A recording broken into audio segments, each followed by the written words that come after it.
Hey everyone, minasama konnichiwa, boku no channel yo yokoso. Today I want to talk about one of my favorite movies. It's Arabian Nights from 2015 by Miguel Gomes. This is in many ways one of the strangest movies on my list, and also one of the biggest absolute messes. You might think that it's a modern day adaptation of 1001 Nights, but it's only that in the loosest possible sense. It keeps only the framing device of the original collection of stories, kind of, and instead uses stories that are fictionalized versions of true events in Portugal. It straddles so many different lines, like the line between fantasy and reality, entertaining and boring, and even good storytelling and bad storytelling. But ultimately, I love it because it straddles one of my favorite lines, the line between fiction and documentary, giving a highly unique taste of life in modern Portugal. But first things first, this is actually a trilogy of movies made at the same time and released beside one another. It's really meant to be shown in three viewings, but I've only seen this straight through in single viewings, making this a nearly 6.5 hour movie. The framing device that I mentioned before is that a woman called Scheherazade is married off to King Shahryar, who always kills his new wives after taking their virginity.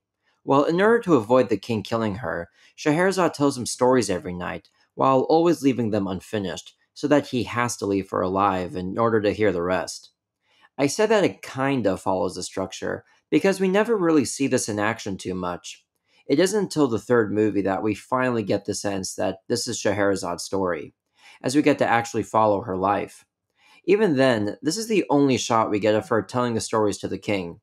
Leading up to this, there's a brief section in the first movie that explains this framing device via narrator, but we only see Scheherazade hanging out with her friends. And in the second movie, she becomes the narrator. But the point is that this overarching story is fleshed out a little too late for us to have a rooting interest in it. But that's okay, because the focus is on the stories themselves, and this is where the movie is even less conventional than what I've already described. Even counting the number of stories that are in the movie is tricky and requires distinctions to be made. Most sections have a main story, but there are many diversions and side stories along the way, and apparently everything is somewhat based on a true story that happened in Portugal. But story itself is a loose word for some of these, as many of these feel like simply documentary portraits of people. One of the best examples of this is the last section of the second movie.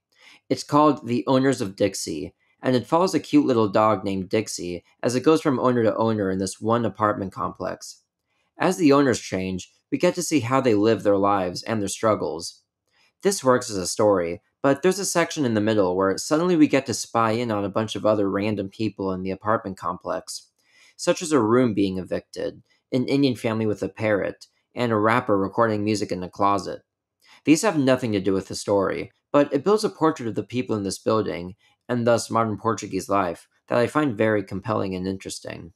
There are many other such documentary like sections, including at the beginning of the movie that's about workers at a shipyard and wasp exterminators, a big protest, interviews with people about their current struggles, and an extended section about chaffinch catchers and trainers that takes up most of the third movie. But there's also a big touch of fantasy that permeates much of the movie. There's a story about a wizard who basically casts a spell on a group of government officials, a trial with some very strange and ghostly attendants, and there's a man who has a doctor's appointment inside of what looks like the inside of a whale, who later has a dream, I think, of a whale exploding on a beach with a mermaid coming out. I'm personally a fan of mixtures of fantasy and reality in this way, and in this case, the fantasy isn't totally overbearing. Sometimes it's used very subtly, like at the end of The Owners of Dixie, where we see a ghost dog. I suppose the framing device has prepared us for the possibility of fantasy, so when it happens, it's not jarring, even with all the documentary material. It's a good balance, I think. There's a lot of trickery when it comes to Gomez's various cinematic techniques. Visually, there are some interesting moments, like a flipped landscape to show what the other side of the world looks like, and also a woman who randomly disappears for some reason. But the thing that really sticks with me is the use of text. Its utilization is very inconsistent, so when it happens, it's sort of a shock. For example, at a couple of points in the movie, a countdown from 10 starts out of nowhere. When this first happened on my first viewing, it created huge suspense for me to see what would happen.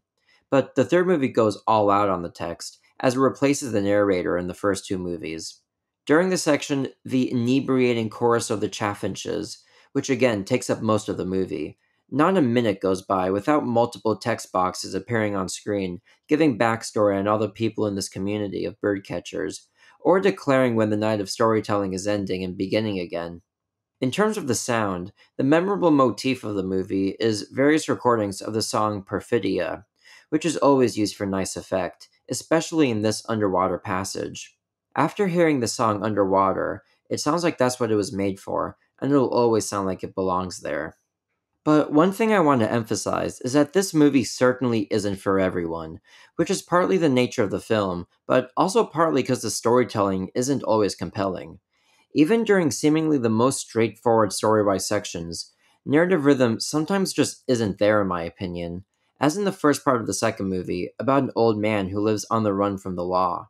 As much as I hate to say it, there are parts of the movie, like this one, that run dangerously close to being boring. I can also imagine many being turned off by the ultra long Chaffinch's story.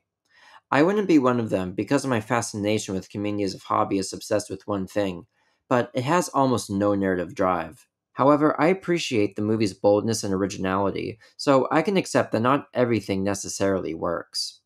But now for the things that do work. I've selected one moment from each movie as my three favorite moments. The first one isn't a single moment, but a sequence, where there's a love triangle among kids that's communicated all through text messages that appear on screen.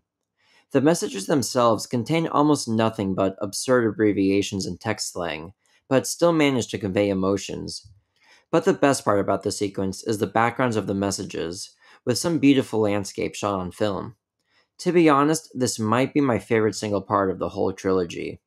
The second movie is the one that works the least for me, except for the long Owners of Dixie section, as well as this moment, a brief black comedy interlude where a Boy Scout guide falls, probably to his death, from a rope bridge. Why is this here and why is it funny? I don't know, but it tickles my black humor bone. I particularly like how the two kids in front of him act as if nothing happened so that they can concentrate on getting off the bridge. Then, when they finally finish, they rush back to see if he's okay. And in the third movie, we start with the only big section that resembles the original setting of Arabian Nights. The whole part is pretty beautiful, but I especially love at the end, where Scheherazade is talking with her father on a Ferris wheel.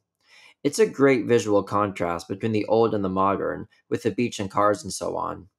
After we see Gomez dressed as one of the servants, and we get another countdown, where at the end she's carried off from the beach and to the king to tell another story, during which a lovely song plays in the background. This whole sequence is nice to look at and listen to, but it's also emotionally resonant because she has to continue her seemingly endless cycle, so it has a sad element too. But in the end, what I love about Arabian Nights is that while not all of it works, it's such a bold experiment that I think has greatness in it. For me, this greatness lies in its documentary like portrayal of people's lives, as well as its original and seamless integration of fantasy. Getting on its wavelength isn't easy, but if you can, like I have, it's an unforgettable experience.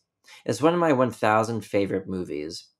Thanks for watching my video. Goshou makoto negagato gozaimasu. Have you seen Arabian Nights? Let me know what you think in the comments. I think of all of my favorite movies as friends, and I think of my audience as friends too.